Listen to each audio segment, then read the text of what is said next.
I did a gut test. I do blood tests. I've been on a bit of a health investigative journey lately. But to be fair, I am also a bit of a hypochondriac, so that might be why. But yeah, no, the whole topic really fascinates me. Yes. And it wasn't until I spoke to a nutritionist that I realised how complicated it all is. And they were throwing out all these scientific words and all this jargon at me, and I was kind of like, oh, these people are super clever. Like, I don't. And also how much control you have over it. You think you just eat, it's fuel, it gives you energy, and you're done. But actually, what you eat massively influences. Well, that was going to be my first question, actually. Food as fuel. Yeah. And clearly, it's much more than that. It is much more than that. It's essentially the building blocks for everything that we are, from our thoughts, because of our neurotransmitters, our brain chemistry. You need key nutrients to build your dopamine, your serotonin, and without those you start to become lacking in them. So it can really impact your sleep, because serotonin converts into melatonin. It can affect your motivation, because dopamine is your get up and go hormone. It really helps you feel strong, confident and motivated. And you need certain B vitamins and vitamin D. So when you're lacking in nutrients, it doesn't just go unnoticed by the body. The body tries to compensate in other ways, and it whispers these little messages to you like, I'm feeling anxious, or I'm feeling tired, or I can't sleep. I think it's really uncommon for people to, take anxiety or depression and then sort of associate that with your gut and your gut health. This is something that I've literally only learned in the last couple of months. The gut is fascinating. It's this super highway of communication between the gut and the brain. So the brain and the gut communicate via the vagus nerve, which you've probably heard of, having gone down the gut health pathway. And the brain has sensors in your gut called neuropods. And these sensors will tell the brain how much amino acids you've got in your diet, in your gut. It'll tell the brain about the omega-3 fatty acids, because again, they're very, very important for your brain health. It senses sweet. So your gut, even without your taste buds, if you completely took your taste buds out of it, your gut would still sense sweet and your brain would enjoy it. So this is how food manufacturers can hide sugars in their foods and their products without us knowing the sugar's there, but us going, wow, I really enjoy this and I don't quite know why. Interesting. Is it like Pringles and stuff? Like Yeah, you can't stop. Food manufacturers, you hit the nail on the head. Food manufacturers will spend millions of pounds formulating so that you can't quite taste sweetness in pasta sauce or in crisps, but the sugar is detected by the gut and it lights up the brain. Wow. Like refined carbohydrates, which I'm sure we can go on to. But so amino acids you touched on there. Yes. Firstly, what are they and why are they so important? So amino acids are the building blocks of all of pretty much every tissue in the body. So you consume protein, so your lean meats, your eggs, all these foods that contain protein break down into all these different amino acids. And then the body uses those amino acids to build neurotransmitters, skin, muscle, tendons, bones. So they're incredibly important. And most of us consume protein, but not all of us absorb the amino acids needed. So, for example, as we age, our stomach acidity isn't as acidic. So we don't break down the protein as readily. If you're on omeprazole, which is a proton pump inhibitor, which makes your stomach less acidic, then you don't break down protein as readily. And lots of older individuals are on over-the-counter antacids or omeprazole, the proton pump inhibitors. And so they're in this catch-22 where they're getting access to less of those key amino acids. And they're becoming deficient and they're eating protein, although many people don't eat enough protein, but they're not able to break that protein down. And so sadly, protein then travels through into the digestive system and it becomes readily available for putrefaction, which is rather nice, isn't it? So you start to have fermentation of your carbs and putrefaction of protein. So you start to have issues, which you become very aware of when you go to the bathroom. Oh, lovely. Yes. Who knew we'd be going down this route? Yeah. So early on as well. So is that where, because you've obviously got a microbiome in your gut and you've got kind of like good bacteria and then what you call bad bacteria. Yes. Is that where bad bacteria can become abundant, or is that something completely different? So the microbiome has a incredibly diverse range of fungi, viruses, bacteria, and we classify some as good and bad. Now, we need the bad, but we need the good to be dominating. And it's when the bad outcrowds the good that we start to have problems. And this can be seen as thrush, for example, so a yeast infection. It can be seen as pro-inflammation in the body, so these pro-inflammatory microbes. So if you think of the microbes, the beneficial microbes, as little factories in your gut, and they're producing all the time these metabolites or these products that are really great for the host. So we have this amazing relationship, this symbiotic relationship with our microbes. We give them somewhere to live. They produce something beneficial for the host. However, if we take too many antibiotics, or we drink lots of alcohol, or we eat lots of processed food or lots of sugar, things that start to disrupt the balance of the microbiome, then the bad microbes can get a footing quicker than the good microbes to regrow or reproliferate.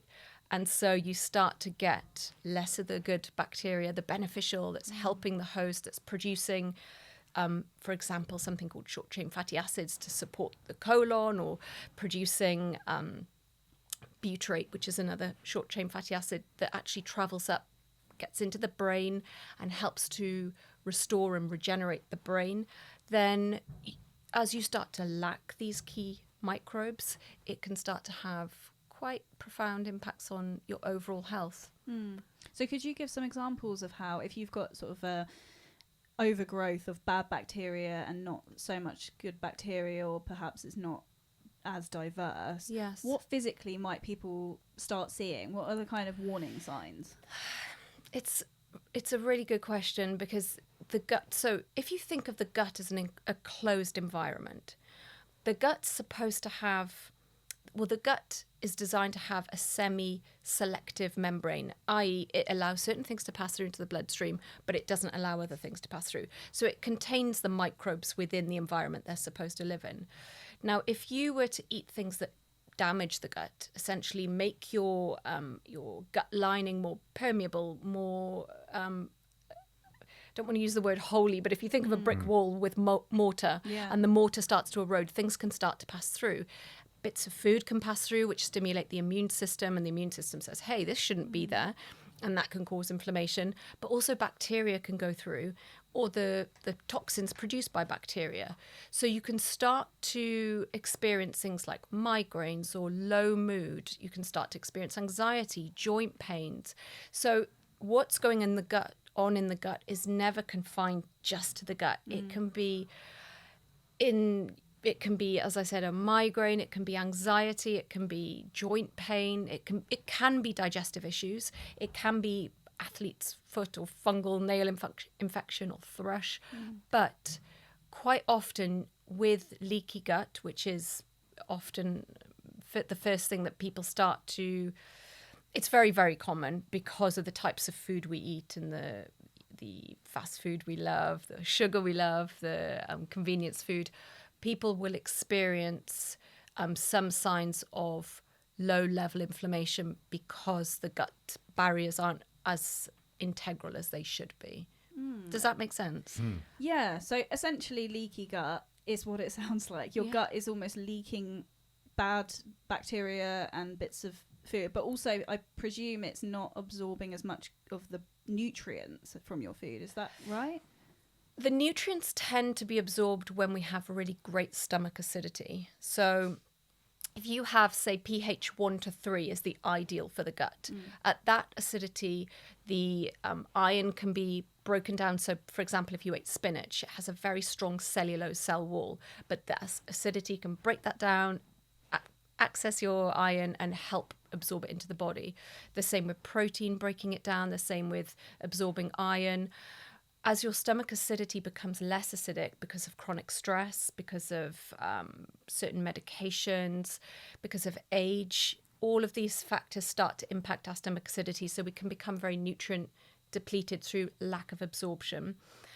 The other reason we become so depleted is because of our lifestyle. Now, magnesium's a key one, particularly for women. I always ask women about their lifestyle and diet if they present with any kind of insomnia, anxiety, cramping, constipation, because magnesium is, whilst we might be eating plenty of it, we lose magnesium very readily when our blood sugars are really high, when we're inflamed, when we're stressed. We don't necessarily absorb as much of it as easily. So the nutrients need to be absorbed in the stomach, but they also need to be retained by the body. And if we're in this constant state of stress or inflammation or high blood sugars, then we're going to get certain nutrients being depleted at the same time. So we're trying to get more in and plug the leaks, if that makes sense. So basically, if your gut microbiome and acidity and everything's not in some form of homeostasis, then you could be eating a great diet and think that you're eating really healthily, and actually your body's not really absorbing all the nutrients that it needs, and so you're still feeling tired or anxious or whatever it might be. Absolutely, and that's quite common as well. You know, people might be taking lots of supplements and thinking, well, it's not really doing anything, but they're not actually absorbing the nutrients from that supplement, or they're taking a supplement that's in the wrong compound and the body can't access it because it's not very bioavailable. So food is always the best source of nutrients. You know, supplements can be very, very helpful if they're targeted in the right kind of supplements, but you can't out-supplement a bad diet. So getting your diet correct first, but stress and sleep also play havoc on the digestive system and even on the nervous system. So the nervous system will prioritize fleeing a tiger over digesting food. So we shunt blood away from the digestive system when we're in a constant state of stress. And this is why when we're stressed, we have bowel changes, we have bloating, we start to see these digestive issues when we're in this state of stress.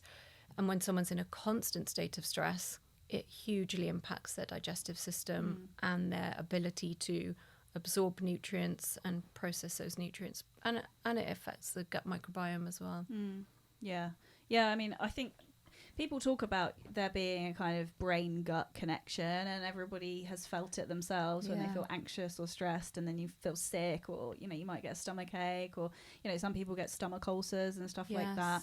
But I'm just finding it so fascinating when you actually go into why that is, and how integral your gut is to everything working correctly in your body. So I have a question that's mostly for me, but in fact this whole interview is just for me. I will Giles, get a word in there, James. You can see yourself out. And probably, to be fair, you might find this useful. Anyone that was sort of brought up in the 70s, 80s, 90s, if you grew up as a child with a really poor diet, is there any hope for you to have a healthy body and gut and everything, or is there such thing as irreparable damage? I think that's a great question, because a lot of people get to a point in their lives where they think, I've learned a lot now and I wish I could go back and make a few changes because I did not realise ... And I'm one of them. You know, as a student many, many years ago, I drink all the wrong things and have all the wrong lifestyle habits, and you think, wow, I did not realize what I could have been doing. The good thing is our bodies are incredibly adaptable. They're very forgiving, particularly the liver. Now, the gut microbiome is really interesting. And it's interesting you talk about children of the 70s and 80s and even 90s, because really back then, whilst we weren't necessarily as aware of nutrients and, you know, fish oils and essential fatty acids, our diets were quite simple. Meat, vegetables, we'd have a pudding, and that'd be it till dinner time. So make sure you fill up and finish your plate, because we weren't in the generation of snacking and constantly grazing. Now, that is a real benefit to our human physiology. Our bodies don't like to be fed all the time because it has a big impact on our blood sugars. So the other thing I believe about children growing up in the 70s, 80s, potentially 90s, but less so, is how they embraced the outdoors more. I played in the mud a lot as a child. I'd make mud cakes and I'd make perfume from flower petals and all these different things. And try to sell them to people. Oh yes. Start a business. And I think that really, that being outdoors is incredibly influential over your gut microbiome. Having a pet in the house, playing in mud or with mud. So gardeners, for example, have a more robust microbiome because they're constantly turning up the soil and getting all these tiny little microbiome or microbes being inhaled and brought into the body. Oh, really? So just going for a walk, being in the sea, swimming outdoors, these are all very easy wins for the gut, and you can see how they start to link with our mental health and the importance of being outside. And you know, that's without even thinking about the daylight factor, how important daylight is for our mental well-being as well. So the other side of it is how many antibiotics a child has an influence. Diet is going to play its part, but antibiotics seem to play more of a part in terms of wiping out the microbiome. If you take it even a step further, did you have a vaginal birth or a cesarean section? Were you breastfed? These all influence your microbiome. So your question was more related around, does your diet impact your future kind of gut health? You can influence your gut health on a daily basis. Literally changing your diet today will influence what your gut microbiome looks like tomorrow. Wow. So there's almost like a fingerprint of a microbiome that's very influential from the type of birth you have, the breast milk, whether you were breastfed or not, the environment you grew up in. Did you grow up in a forest versus a city? Did you have a pet at home? Who have you kissed throughout your life? What illnesses have you had? All these things influence your microbiome. But on a day-to-day basis, you can radically change it through increasing brightly coloured vegetables, your fermented foods, kimchi, sauerkraut, beet kvass and kombuchas, all these amazing fermented foods and drinks that are now really readily available to us. Wow, that's music to my ears. Yeah. It's amazing, isn't it? Like you say, like you can change it. You know, you can start to make those things. But also, I was going to ask you, like, I guess there's not a set of rules for everybody. Like we've all got different setups and stuff, and a thing I keep hearing about is blood diets. Now I don't know if you know much about blood diets. This idea that your particular blood type might play a part in what you should be eating, you know, inverted commas, and how some, you know, if you've got type O, you should be eating more proteins. Blah blah blah blah blah. I don't know how scientific it is, but is there a type of diet that a lot of us could be eating more, like certain food types we should be eating more in general to help with our absolutely. And you're absolutely right. There are variances with each person depending on. I personally don't follow the blood diet or look into the blood diet as scientifically sound, just because I don't know enough about it to comment on that. However, we definitely have genetic variances from person to person. Even men and women have different brains, we have different physiology, we have different hormones, we have different hormonal cycles, and so we have different nutritional needs, particularly with women going through different stages of the menstrual cycle, when women are pregnant, when women are breastfeeding. So we do have very different nutritional needs at different stages of our lives. However, we could all do with a few more vegetables in our life. Fibre is incredibly important. It's very anti-inflammatory. It's very important for keeping our bowels healthy, and we're back to the bowels again. But really, our bowels are an indication of what's going on in our body. For women, our menstrual cycle gives us a really good snapshot into how's my health doing right now. Our bowels are another way of looking at what's going on in my body and what's my body trying to tell me. So our bowel health, we want to be having one very good quality, healthy bowel movement a day. And if we're not, we need to be thinking, right, how do I change the situation? Because we do not want anything sat in the bowels for too long, because that's toxic waste that we're trying to eliminate. And it can, again, with women, we can reabsorb estrogen that's been metabolized and destined for the pan. Right. And if it sits in the bowels too long, the bacteria untags it and it allows it to be reabsorbed into the body, which is not good for our hormonal balance. Yeah. So keeping our bowels or the detoxification pathways open, a healthy liver, regular bowel movements is very, very important. And fibre is one of the core nutrients needed in order to help that happen. I have a question. I have literally been thinking about this for probably the last couple of years. Regularly at night, it keeps me awake. When you eat something, say I was to eat some chips right now, how long before it comes out the other side? It's a good question, and it does vary from person to person. If you were to eat a piece of sweet corn and you don't eat any other sweet corn all week, and you can look out for that sweet corn, it's actually a test. It's called the sweet corn test, and it will tell you exactly how efficient you are. And they found that in certain tribes that still eat very congruently to our kind of primal needs, they will eat, and within 4 or 5 hours, out it comes. In our modern lives and eating habits, for some people it can be days, and that's not ideal. I just wondered, because sometimes you eat something dodgy or like something doesn't agree with you, and then you know about it. I always think, well, what was it that I ate?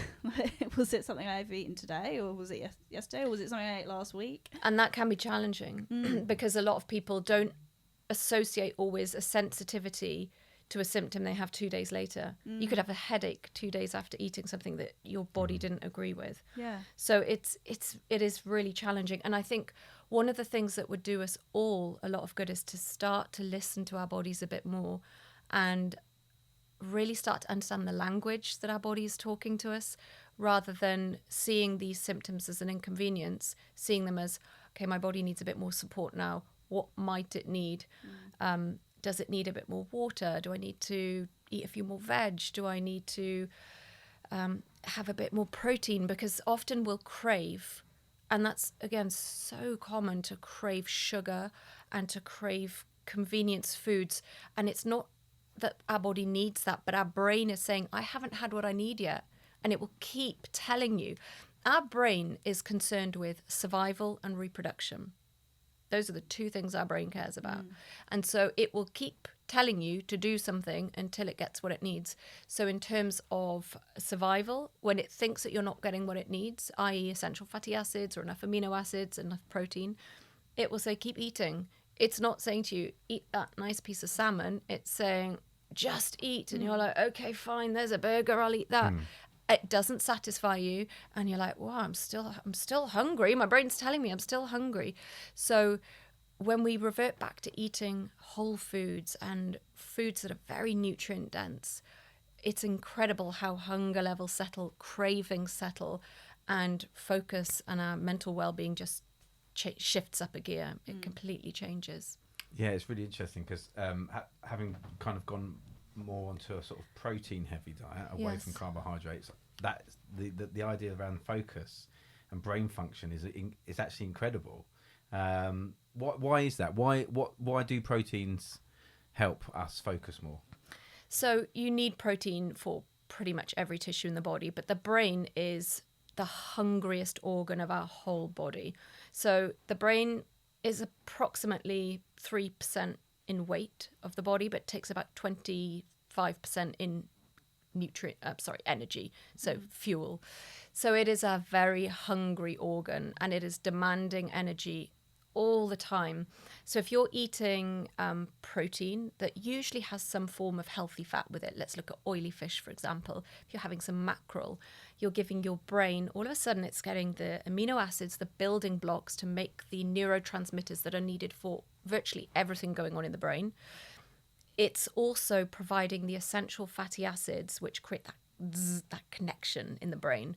Essential fatty acids like EPA and DHA are incredibly important for our mental well-being and the creating all of the membranes. They form the membranes of all the cells in the body, but the brain particularly needs those EPA and DHA for mental well-being, for mood, for focus, for memory.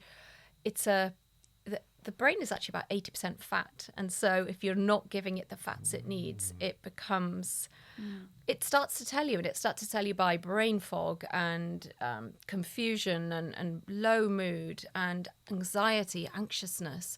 And then when you start giving your brain what it needs, like just dietary wise, it settles the brain down, and the brain can start to focus and feel like, okay, I can sleep now. And if you think about the importance of sleep, if you're not sleeping, you wake up even more anxious. Your mood is even worse. Then you turn to those foods like the sugary foods, the convenience food, maybe the caffeine to wake you up.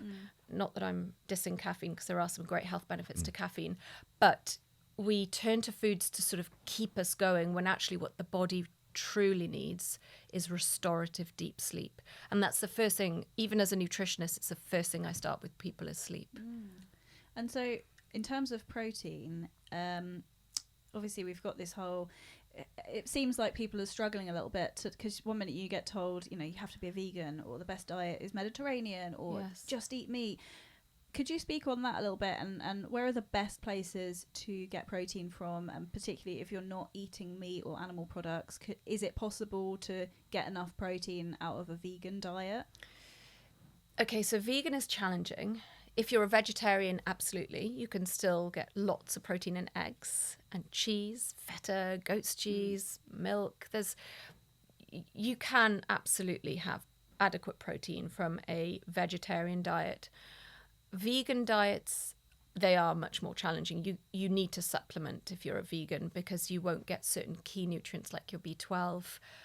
You'll often be low in zinc, vitamin A, and I don't mean the beta carotenes from vegetables. I mean the preformed vitamin A that you would find in liver. So it's more challenging, and I understand the ethical reasons why vegans might become vegans, but from a human health perspective, we struggle to get adequate protein without eating certain animal products. Fish is a great source of protein. Chicken is a superior source of protein, and red meat. So I feel with food and planetary health, we need to be looking at eating less meat, but better meat. So be more selective about where you're getting your meat and how it's farmed.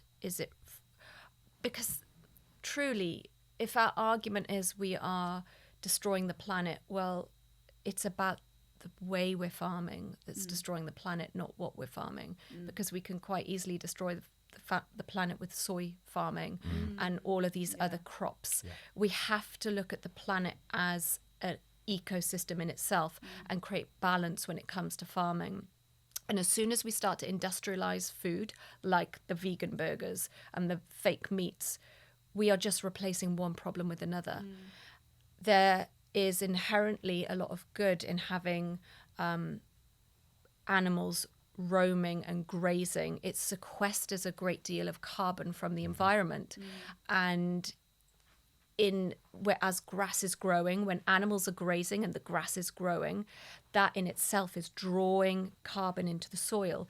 Tilling is very bad for the environment. That releases a lot of this carbon back into the environment. And so whatever farming processes we're using, that's what we must look at. Regenerative farming is the way forward for looking after human and planetary health. What we grow from that really comes down to personal choice. But I believe we always need a balance. And if someone's trying to make a decision based on human health and planetary health, I would say look at how a food's being produced and try and buy the best you can from the best producers and eat less of it. So we eat meat, but we eat meat maybe twice a week as opposed to every day.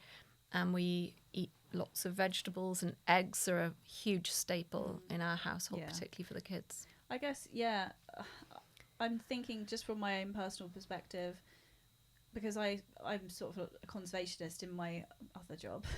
And, I've done all the diets and have tried to do the best for my body and the best for the planet. And in some way, they're kind of interlinked, I think. Yes. And I realised that because I've been a vegan and, sometimes for stretches of time, I still am. Not on purpose. It's just the way that it happens. But I definitely resorted at times to those like veggie sausages, veggie burgers, just vegan junk basically. And I realised that actually, that's not so great for the environment either.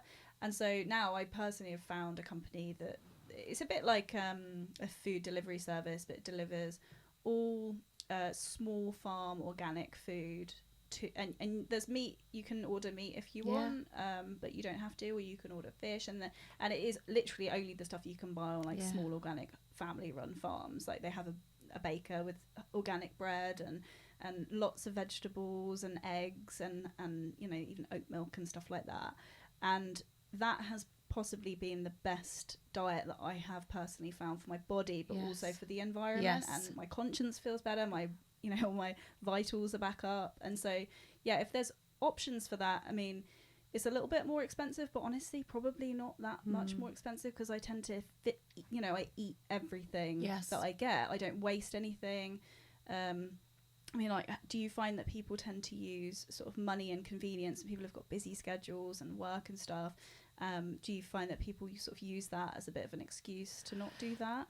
I think often we're in the habit of convenience and snacking and overeating so much that I find the people I work with, once they make this shift where they eat less because they're eating in a window, and then they crave less, and they end up, they become conscious consumers. They buy the things that they love, that their body loves, and they've ditched the junk. So from a cost analysis perspective, it probably works out about the same, because all of those little Saturday treats and those, impulsive buys have gone, and they're much more focused on, right, I'm going to get my daily sauerkraut in, I'm having my freezers full of cuts of meat that I've bought, that I've found from my local butcher, that I've not just picked a certain meal that's convenient for me, but people start falling in love with food in the same way that they see the impact it's having on their body, and it becomes more of a form of self-respect, the way they're eating. So they become the gatekeeper to what's going into their body. And so the shift from, I love spending money on this, starts to shift around to, actually, this is too important. I want to buy good meat now, or I want to buy my organic vegetables from my local farmer. And then after that, they start to realize, well, actually, I'm not spending that much more, because I've stopped spending on the things that I was buying that wasn't actually making me happy, but I thought it was. I was getting that momentary happiness or pleasure from it, but it fast disappeared. Definitely. Could you speak on probiotics, prebiotics? What are they? Should we be taking them? Is it similar to supplements, where if you're taking them but you're not doing other things and they don't really work? Yeah, it's a fascinating subject. So prebiotics are the food that the bacteria feed on. So a very cost-effective way of consuming prebiotics is eating sauerkraut. And often when I talk about sauerkraut, people slightly turn their nose up and go, oh, I had that as a child and it was awful. But the sauerkrauts you can get now are phenomenal. You can get some incredible small producers making the most interesting sauerkrauts, from red cabbage, white cabbage, even beetroot, carrot, cauliflower, fermented cauliflowers. So there's a vast range now as gut health. With kimchi? Kimchi, fantastic, yes. And so all I would say is, again, go for quality. And sauerkraut's not an expensive product, but if you buy it from a supermarket, it should always be in the fridge. If it's on the shelf, it won't have the live bacteria in it.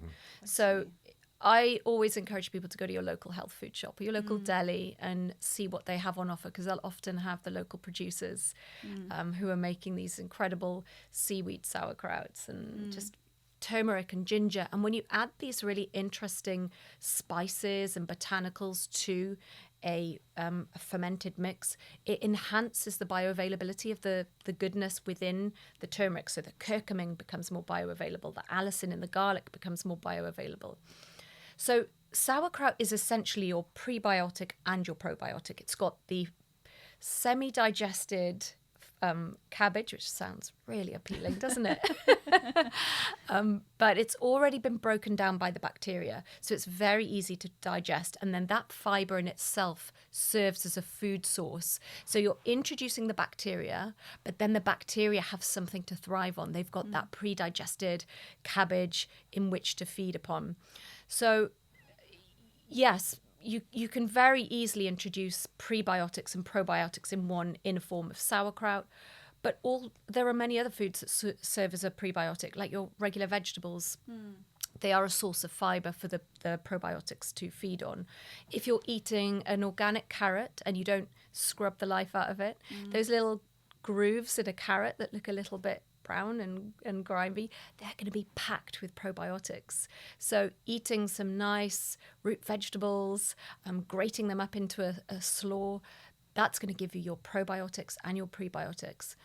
Now, is there benefit in taking capsules of probiotics? There can be, absolutely. And again, it comes down to the quality of the product and the producer.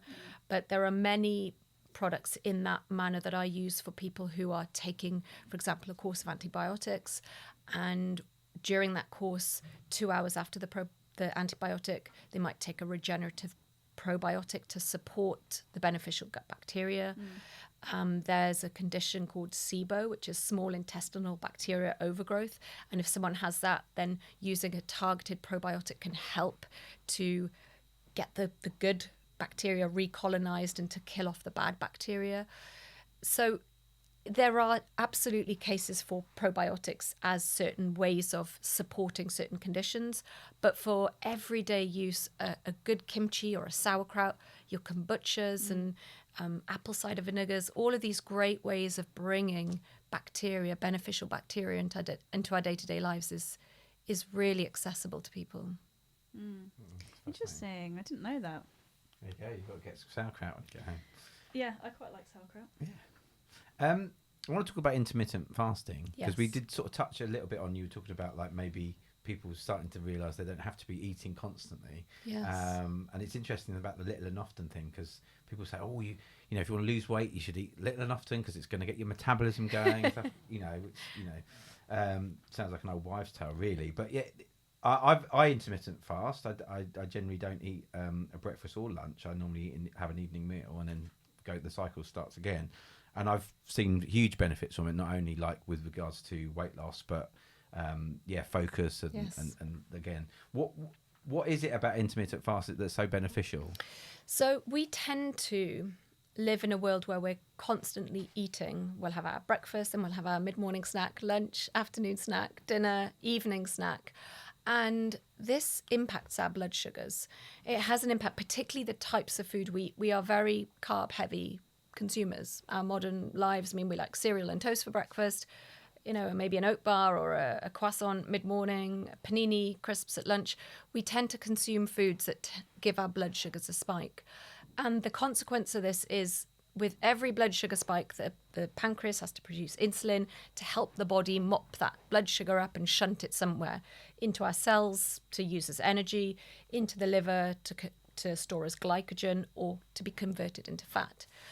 So we can find ourselves in a position where we get away with it. Your 20s, often we're very busy and we're on the go all the time.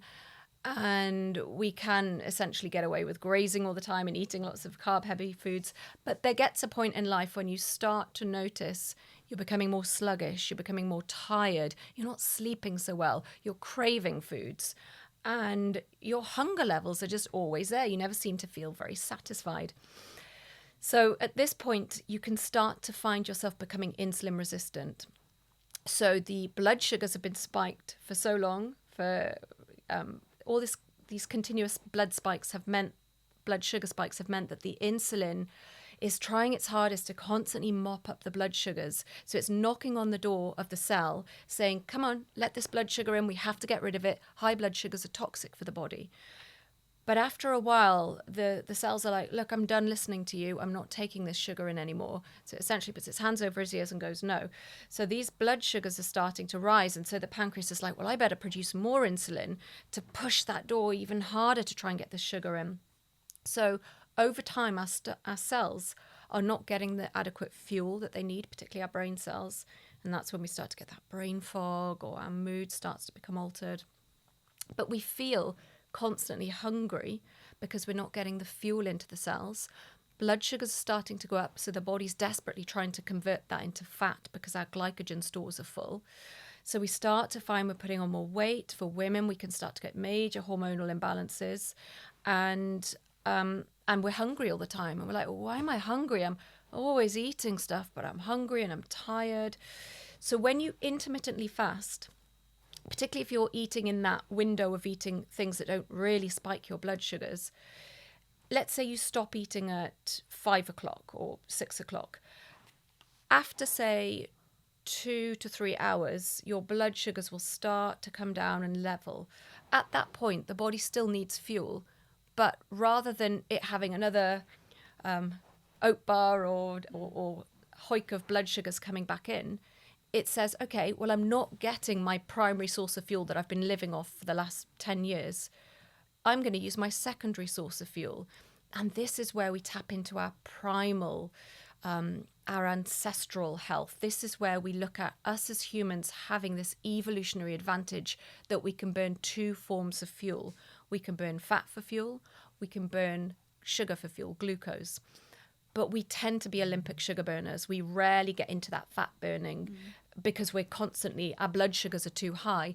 Fat burning kicks in when the blood sugars are level and we're not getting that extra blood sugar in.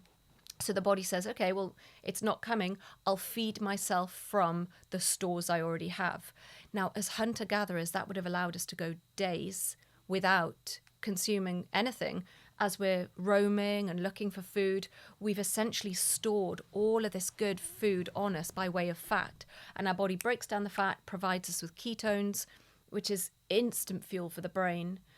And it's actually incredibly important to have that source of fuel for the brain, because as you become insulin resistant in the brain, the glucose doesn't get transported as readily. Ketones don't need to be transported in the brain. They will just push themselves in.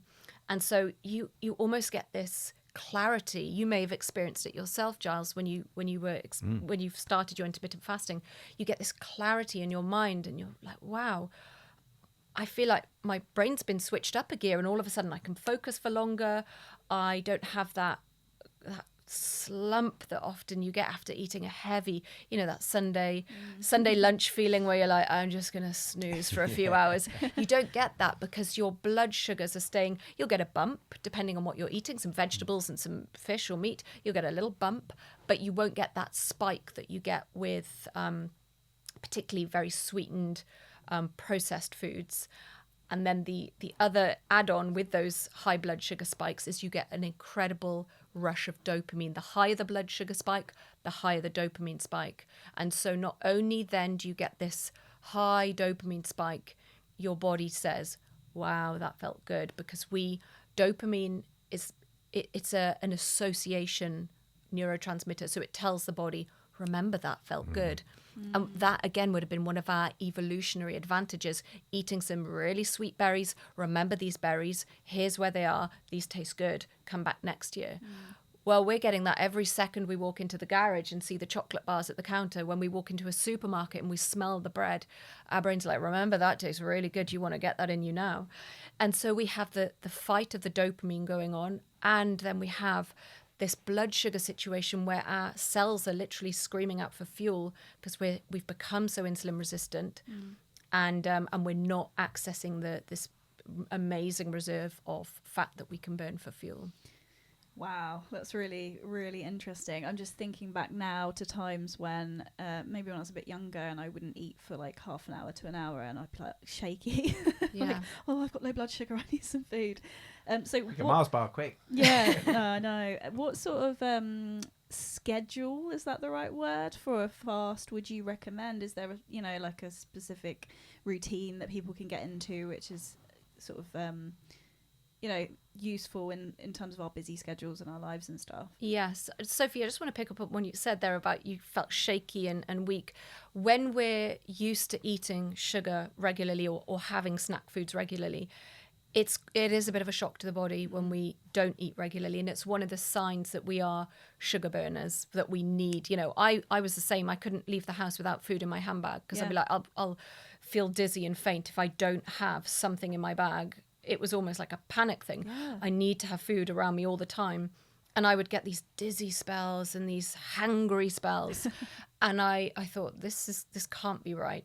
And so you need to almost do this gradual shift at that stage. And you think, okay, well, I don't want to start feeling unwell or weak or hangry. So you want to make sure, when you have your breakfast, you're getting lots of protein, eggs or avocados and tomatoes with eggs, something really hearty. The same with your lunch. I tend to eat more in the beginning and lunchtime of the day and then a little bit in the evening. But even if you started as just having your breakfast, lunch and dinner and cutting off and saying, right, kitchen's closed, it's 6:00, that's it. Herbal tea's fine, and your tonic, apple cider vinegar, sparkling water, fine. But really trying to find a time that works for you and saying, okay, my fast is going to start at 6 and I'm going to break my fast at 8 o'clock the next morning. That's a really good window to start to work with. And people sleep better by not eating or having that window leading up to bed. They find they wake up less hungry. And if you're sleeping better, your blood sugars are more regulated in the morning. If you've had poor sleep, you're more likely to be impacted by, let's say you had some oatmeal or some porridge in the morning, and it affects your blood sugars somewhat. If you've had a poor night's sleep, it can affect them a lot more. So we're less glucose tolerant if we've had a bad night's sleep. And the other thing I just want to make a point on with blood sugars, people are affected by different foods. You can get a continuous glucose monitor, which really looks at what foods affect you. But if we introduce fiber to our meal, that blunts the blood sugar spike of any food. So let's say you had a pizza and you're out with friends and you don't want to be the one saying, oh, it's too many carbs in that pizza. If you had a big plate of salad and had it with your pizza, it's going to significantly reduce the impact on your blood sugars than if you just had a pizza. Oh, that's amazing. So that's why I guess it's okay to eat fruit, because you've got the fibre in the fruit that helps you. But if you're juicing and you're drinking lots of fruit juice, it doesn't have the fibre. Lots of sugar, absolutely. So, I mean, there's so many great benefits to things like blueberries and raspberries and strawberries and blackberries. So fruit has many health benefits, particularly vitamin C and polyphenols. But you're absolutely right. If we eat lots of juiced fruits, it can be really impactful for the liver, and it can send our blood sugars sky high. So the fiber helps slow down the sugar release. And so even if you had a little side salad with your lunch or your dinner every day and ate it first, it's going to have a beneficial impact on your blood sugars. And then the next thing you can do is go for a walk straight after a meal, which again significantly blunts the blood sugars. Those two strategies alone can start people can start to find they have more energy. They're reducing their chronic illness risk, because the longer and more prolonged we have these blood sugar spikes for, the more likely we are to develop insulin resistance, which leads to cardiovascular disease, high blood pressure. For women, we're particularly at risk of Alzheimer's, and high blood sugars has a very detrimental effect on our brain health.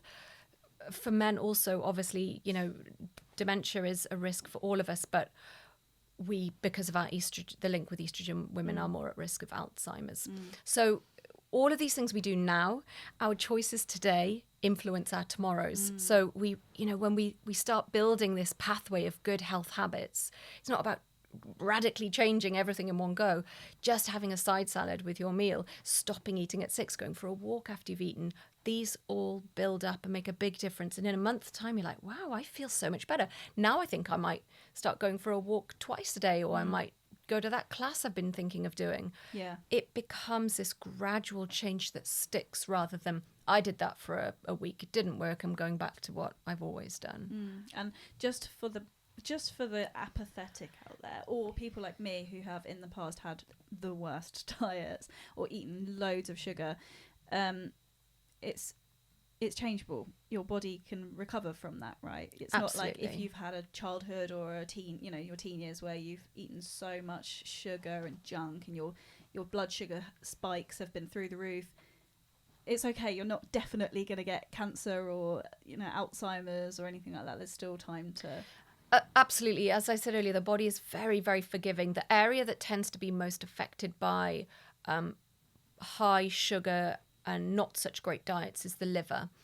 The liver accumulates lots of fat that's converted from these excessive amounts of sugar we eat. And it's called non-alcoholic fatty liver disease. And sadly, even children are starting to show signs of that now.